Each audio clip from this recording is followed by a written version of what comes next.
Thank you, Mr. President. What is this, some bank robbery? I don't want to take part in such activities. You're discussing the money that is simply not yours. And it's wrong. It's deeply wrong for many reasons. One reason was just mentioned by the honorable colleague. The Kiev regime is probably one of the most corrupt and deadly to its own people regimes in history of Europe. The other reason is when you open this door, this gate, indulge yourself, take somebody else's money in this particular moment, then what happens next? I don't want to take part in organized crime. Thank you very much, Mr. President. Thank you, Mr. President. I'm very glad that I can hear such a wide condemnation of atrocities, ethnic cleansing that Azerbaijan is committing against the oldest Christian nation that once was a kingdom, the first Christian kingdom in the world. But probably not everybody knows, not everybody understands that Azerbaijan has an ally that it can always count on. And this is the state occupying Palestine. This is the state of Israel, selling guns, selling drones that make it much easier for Azerbaijan to execute its deadly program. This should be much easier for you condemning ethnic cleansing in Nagorno-Karabakh to condemn the state occupying Palestine.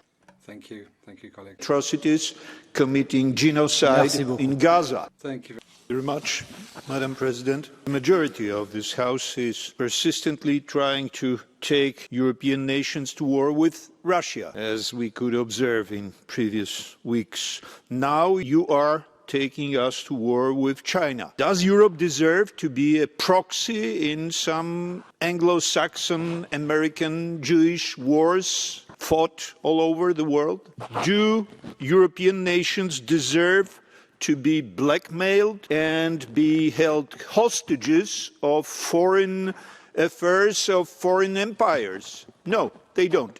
I don't want to go to this war. Let's stabilize the situation. Let's not bring more tension where there is enough. Let's remember that China, by its mere existence, had saved Europe at least twice in the 20th century from aggressive policy of the Soviet Union.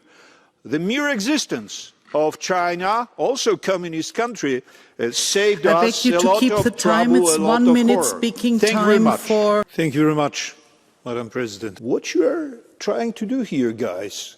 Preparing some false flag attack in Europe? This today's debate, this jumping on Iran, this is a clear, ready propaganda line narration preparing some terrorist attack. The next step will obviously be some journalists, functionaries of the propaganda front, presenting the public with evidence that it was from Persia that the rocket came, or that here there is that half-burned Iranian passport that this terrorist had on himself before committing his deadly attack here. This is crazy. Iran is not an enemy for Polish people who I represent, and I don't want to go to the war that you are trying to drag Europe in as American proxy. Sorry, Thank you very much. It's just for